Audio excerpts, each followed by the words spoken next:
Magandang araw po, Doc Willie ulit to. Pasensya na, matagal na yung huling live ko nung isang araw pa. Medyo hindi maganda pakiramdam ko nung last 3 to 4 days Kaya pinipili ko yung araw na malakas ako, maayos ako, na may energy ako bago ako nagpapakita sa inyo. Okay? Meron lang ako mga gusto ikwento sa mga nalalaman ko. Pwede po kayong mag-comment. Maraming salamat po. First of all, buhay pa tayo sa mga vlogger nagsasabi. Everyday may nagsasabi, patay na ako. So, pang clickbait nila, ay nako, Pinoy talaga. May nagbabalita sa akin na marami daw uminom ngayon ng antidepressant. Kasi daw, nadidepress daw sa akin. May sakit daw ako. Sabi ko, grabe naman. So, wag na po. Para sa akin, hindi nyo kailangan ng antidepressant. Magla-live na lang ako. Ha? Lahat naman may hangganan yung buhay. Pero, so wag na kayo inom ng antidepressant. Wag na kayo muna pupunta sa psychiatrist. Okay naman si Doc Willie. Medyo okay naman yung kulay ko, di ba? Maayos naman yan. Sa unang-una, malaki ang pasasalamat ko sa lahat na nagdarasal, nag-share. Ang dami-dami, sobra dami. Thank you so much. Maraming salamat sa 99.9% na nagpapasalamat, nagdarasal. I appreciate it. Malaking tulong po. Pang-ilan na ba yung chemo ko? Nakaka-second chemo na ako. And malalaman natin yung resulta kung lumaki o lumiit yung bukol by mga October 9. So, baka October 9, October 10, makwento ko sa inyo kung ano na nangyari dun sa 16 cm by 13 by 12, mga ganito sa kalaki. Para siyang football. Kung lumiit na ba? Pag lumaki, bad news. Pag hindi lumiit, bad news din. Pag lumiit konti, pwede na. Pero malay mo, baka lumiit ng kalahati. Who knows, di ba? Who knows, baka lumiit. Hindi natin malalaman kung taba ba to, laman na to. Pero nakikita ko, marami nang lumuluwag sa katawan ko. Tsaka, ewan ko lang kung maniniwala po kayo, marami ako nakukuhang messages Minsan, like ngayon, ang problema ko yung chemo side effect ng fecal impaction.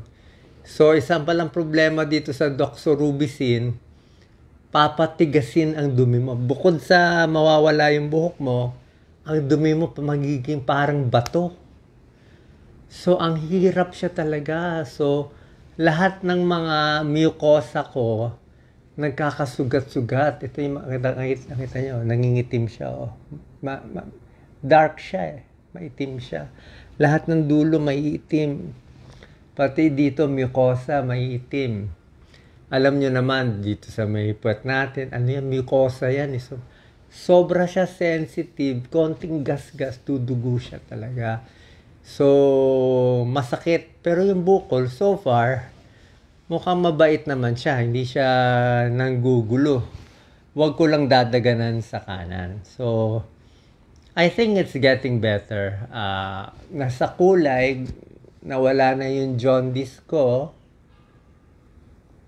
Mas nakakakain na ako. Sabi nga ng doktor ko, ni Dr. Ang Peng Tiam, talagang hindi to laro-laro, hindi to play-play. Away talaga to, laban ng bukol. Kain ng kain, kahit ano makain mo. Kainin mo lahat para may laban ka. Idumi mo lahat, kain dumi, para may panlaban tayo sa cancer.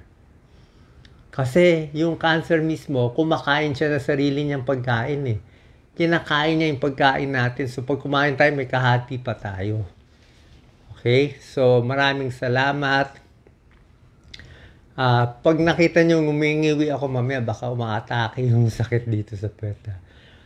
Nasabi ko noon na pag sa Pilipinas ay 3 araw, patay na ako. Tama po yun. Ayoko na masyado i-discuss to kasi syempre nagpapasalamat din ako sa mga doktor natin sa Pilipinas, mga kababayan ko. Pero Ang nangyari kasi, I was 165 pounds at yung tubig sa katawan ko umabot na dito. Nandito na yung tubig. Buong pa ako manas na. Tiyan ko manas na pala. Leg ko no, makita nyo, galit na galit, diba? Yung unang video ko. Hanggang dito na yung tubig ko. Baga ako may tubig na, pleural effusion. Konti na lang, 1 to 2 days, wala na ako. Parang SVC syndrome na, IVC syndrome, talagang barado na. Pagdating ko dito sa Singapore, like sinasabi first video, sa Singapore pa lang, unang tingin pa lang sa akin, sabi, you are 10 kilos or 22 pounds overweight sa tubig. Kaya unang araw pa lang, tinanggal agad yung tubig. Tinanggal nila agad yung tubig. Albumin, Lasix, pinaihi ako ng pinaihi. Hanggang bumaba yung tubig. Kaya nakahinga ako. Diba? So, sabi ko, parang God's will yun eh. Kasi medyo delirium na ako noon. Yung kapatid ko na namahala sa akin, sinakay na lang ako sa airplane. Tapos nakita ko, nandito na lang ako. Actually, ayaw pa nga ako gamutin ng doktor ko dito. Sabi niya, sino ka ba? Ba't ka nakalusot sa linya? Mahaba pila sa akin. But sabi ko, umiyak na lang ako. Sabi ko, wala akong magagawa. Nandito ako eh. Jaundice na ako. Ganito na ako. Kita mo naman yung isang hawak pa lang niya. May laki ng bukol mo. Grabe. Pero sabi niya, huwag kang mag-alala. In 48 hours, papagalingin kita. Sabi ko, 48 hours ha. Galing ha. Oo nga, 48 hours. Tinanggal yung tubig, may gamot agad. So, in 48 hours, bugbog agad. Sabi ko, grabe healthcare dito. Kaya nga sabi ko, kawawa talaga yung kababayan natin. Pag may chance ako, aayusin ko. Kaya para sa akin, naging parang God's will to. Parang, I mean, kung wala ng purpose ang Diyos sa akin, hindi dapat pasahin na ako. Diba? Kung wala ng purpose, di dapat din ako nag-abroad. Patay na ako, tapos na, that's it. Nakita ko na nga nanay ko, sinusundo na nga ako. So, that's it. Diba? So, nabuhay pa ako, may mission ako. Number 1 mission, nakita ko, kailangan bumait ang mga Pilipino. Kailangan bumalik tayo sa Diyos. Hindi na pwede yung puro scam, puro fake news, puro paninira, puro benta ng boto, puro pagmumura, puro kung ano na lang pinapanood. Hindi naman pwede ganun. Mamalasin tayo. Paano tayo yayaman bilang bansa kung puro ganyan na lang ang laman ng utak natin? Diba? Dapat konti naman. Konting balik. Tingnan natin. Tingnan mo yung mga overseas natin. Ang daming Pilipino dito sa Singapore. More than 50%. Ang gagaling. And there's yung ngayon, Pilipino. Ang gagaling. Oh, sa Philippines, ang nurses natin, 1 year, 2 years, aalis na. Ang sweldo, 15,000. 15,000 ang sweldo ng nurse. Wala na siya pamasahe. Oh, tapos, papabantayin mo pa sa pasyente. Oh, hindi pa sanay mag-IV. Anong klaseng healthcare meron tayo? Dito, ang nurses, sweldo, 120,000. Oh, siyempre dito, high-tech, gano'ng experience, 15 years. Yung mga CI, yung mga magagaling, lahat nandito. Okay, pasensya na. Meron nalagyan ako ng Ba't nalagyan ako ng cartoon? Hindi mo naman nalagyan. Alam, minsan pinapasok tayo ng mga kalaban eh. Mga evil spirit eh. Sanay ako dun. Pinapasok ako ng... Pag gumagawa tayo ng matino, pinapasok ako ng mga evil spirit.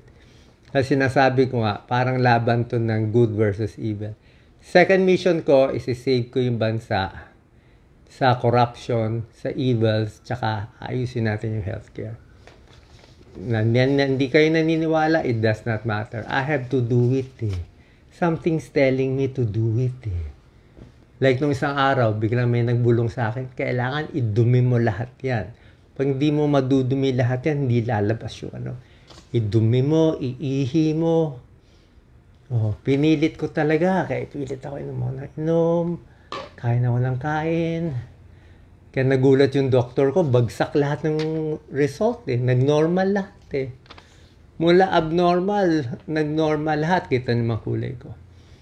Another tip is natutuwa ako sa mga religious groups, sa mga pare, sa mga madre, sa mga Catholic, sa Christian groups.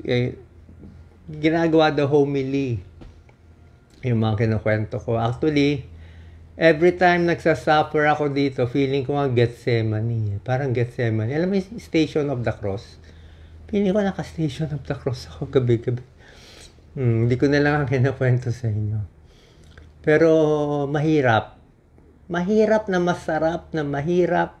Kung kailan sobra sakit na sakit na sakit na sakit, biglang may konting ginhawa, tapos may konting liwanag, may konting magsasabi, naayos na to, naayos na to, naayos na to.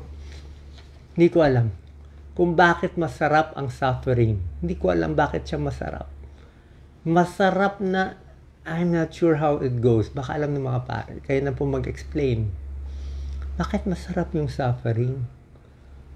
Pag nagsasuffer ka pala, parang may cleansing somewhere. Lumilinaw ang pananaw mo. Mas tumatapang ka eh.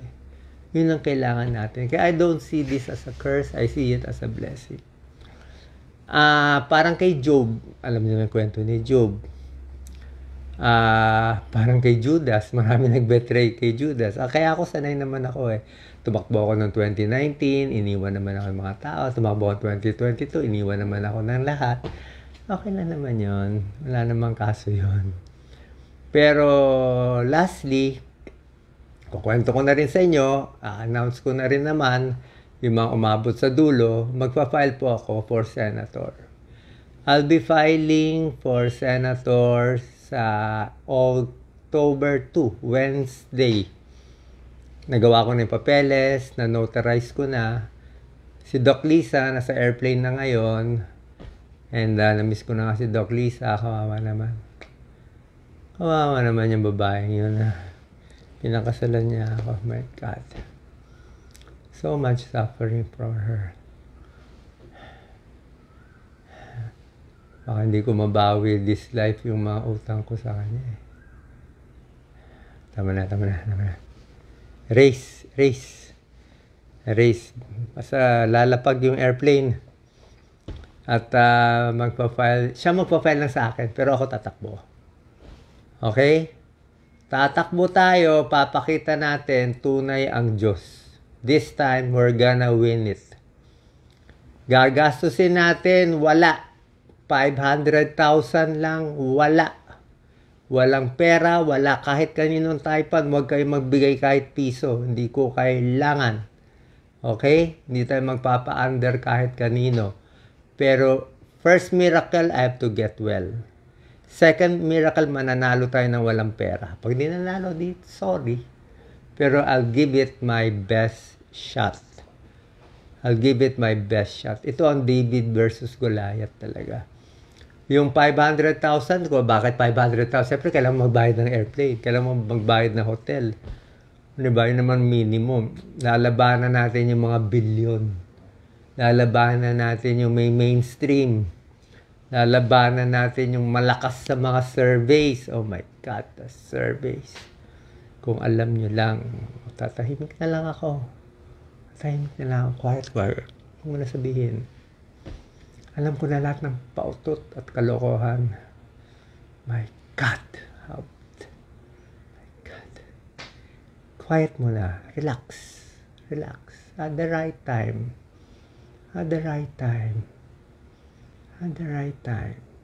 They will know. Mahirap. Pero I'll do it the cleanest way. Hindi tayo connected kahit kanino. Hindi tayo admin, hindi tayo Duterte, hindi tayo opposition. Wala lang. Ako lang mag-isa. This is me. No one else. Me and God straight.